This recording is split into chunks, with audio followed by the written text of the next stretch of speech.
Xitoydagi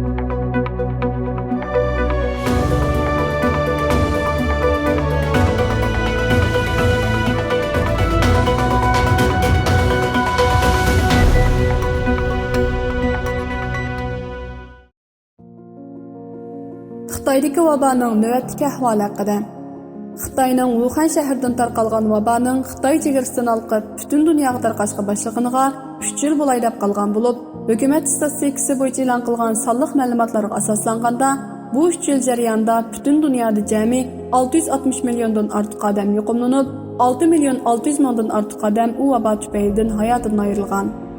Ammo nihoyat afsus, Xitoy hukumatining o'z xalqini aldishi va dunyoga yolg'on so'zlishi, vaboga munosabatli faktlarni yo'shirishi tufaylidan vaboning bosh oxiri va uning Xitoydagi haqiqiy ahvoli hozirga qadar har xil faraz gumonlardan xoli bo'lolmagan.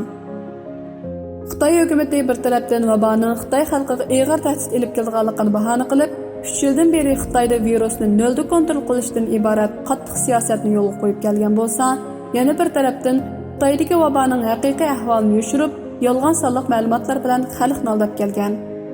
Xitoy hukumati hatto 2022 yil 11 oyning oxirigacha Xitoydagi yuqumlanganlar sonini 380 ming, u vabo sababidan o'lib ketganlarning sonini 5200 atrofida deb e'lon qilish orqali o'zining vaboni nihoyat yaxshi kontrol qilib kelganligini ta'kidlagan bo'lsa-mu, ammo Urumchidagi o'tdan keyin Xitoy hukumati o'z xalqining ishonchidan tamoman mahrum qolganlik sababidan 3 yildan beri yurgizib kelgan Covidni nolda kontrol qilish siyosatini o'zgartirishga majbur bo'lgan.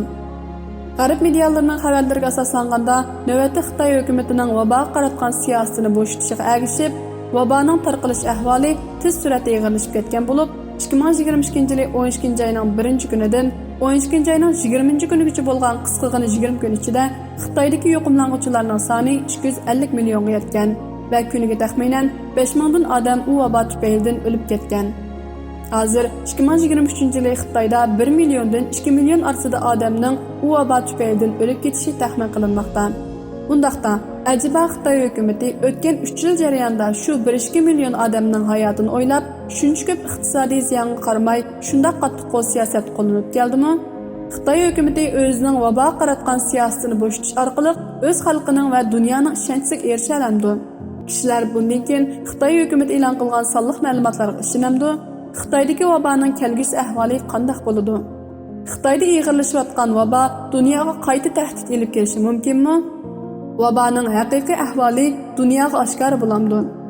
Bularning hammasi garchi aniq javob tepish oson bo'lmagan savollar bo'lsa-mu, biroq bundan keyin Xitoy hukumatining siyosatida qanday o'zgarish bo'lganligi, Xitoy hukumatining yana qanday o'yinlarni o'ynab chiqadiganligi va vaboning bundan keyingi oqibati to'g'risida mulohaza elib berish Uyg'urlar uchun, bo'libmi da'voning 2023 yillik taraqqiyot uchun bek muhim.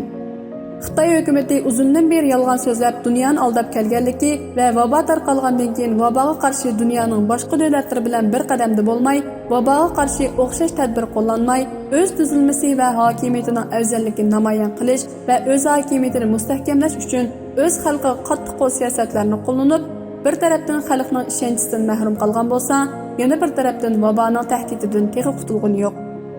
Eng muhimi, Xitoy hukumatining vaboga qarshi tadbirlarini qadam-qadam o'zgartmay, ushtumtut bir qutubdan yana bir qutubga o'zgartish natijasida u vabo Xitoyda tez suratda ig'irlashib, Xitoydagi doktorxona va tibbiy sistemaning bir taraf qilish chekidan olqib ketish sababidan bir tarafdan nurg'un insonlarning behuda o'lib ketishini keltirib chiqarsa, yana bir tarafdan atrofidagi davlatlarga ig'ir besim elib kelishi, hatto vaboning butun dunyo miqyosida qaytadan ig'irlashib ketishini keltirib chiqarishi mumkin.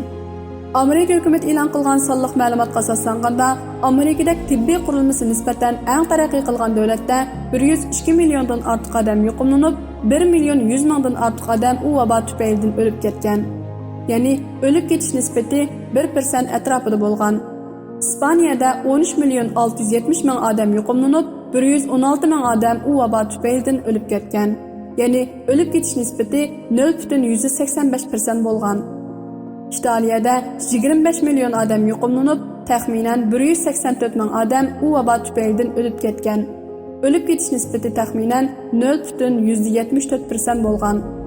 Germaniya bilan Fransiyaning u vaboning o'lib ketish nisbati taxminan 0.15% bo'lgan. Tədqiqat nəticələrə əsaslanganda, burun tarqalğan Delta variantının öldürüş nisbəti 0,7% olub, hazır Xitayni mərkəz qılıb tarqalayotgan Omikron BA2 variantının öldürüş nisbəti 0,3% ekan. Mutaxassislarning taxmin qilishicha, Xitoyda kam deganda butun nüfusning yarimidan ortig'i bu vabo bilan yuqumlanishi mumkin ekan. Ammo Xitoy hukumati hali ham yuqumga oid yolg'on sonliq ma'lumotlar bilan xalqni aldab kelmoqda. Agar biz shu 0,3% o'ldirish nisbati bo'yicha hisoblasak, Xitoyda har 1 million nüfus yuqumlansa, kam deganda 3000 odam u vabo tufaylidan o'lib ketishi mumkin. Xitoy nüfusining yarimi, ya'ni 700 million nüfus yuqumlansa, taxminan 2 million 100 ming odam u vabo tufaylidan o'lib ketishi mumkin. Boshqa kasallarga giribtor bo'lganlarning doktorga berib davolanish fursatiga ega bo'la olmay, behud o'lib ketishini qo'shganda, o'ldiganlarning soni uningdan ko'p bo'lishi mumkin. Xitoy hukumati vaboni kontrol qilish bahonasi bilan xalqimizni o'ylarga solab och qo'yganda, hammamiz azoblandik.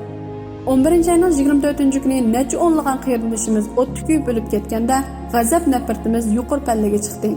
Ammo bu qitim agar vabo bizning vatandan o'xshash nisbatda tarqalsa, Uyg'urlardan necha 10 odam emas, balki kam deganda 30 mingdan ortiq odam u vabo tufaylidan o'lib ketishi mumkin. Amaliyotda o'lim xabarlari hozirdan boshlab bizga yetib kelishga boshladi. Texmi yomon yeri, Xitoy hukumati e'lon qilgan uqtirishlarga asoslanganda, vabo sababidan o'lib ketganlarning jasadi hech qanday dafn marosim qilinmay darhol kuydirilgan bo'lg'achqa, u Uyg'urlarga texmi zo'r ruhiy azoblarni elib kelishi mumkin. Hammamiz bu Xitoy vabosining xalqimizga elib kelgan jismoniy va ruhiy zarbalar haqida izlanishimiz va bu jihatda oldini olish mumkinchiligi bo'lgan har qanday tadbirlarni qo'llanishga jiddiy tirishchilik ko'rsatishimiz kerak.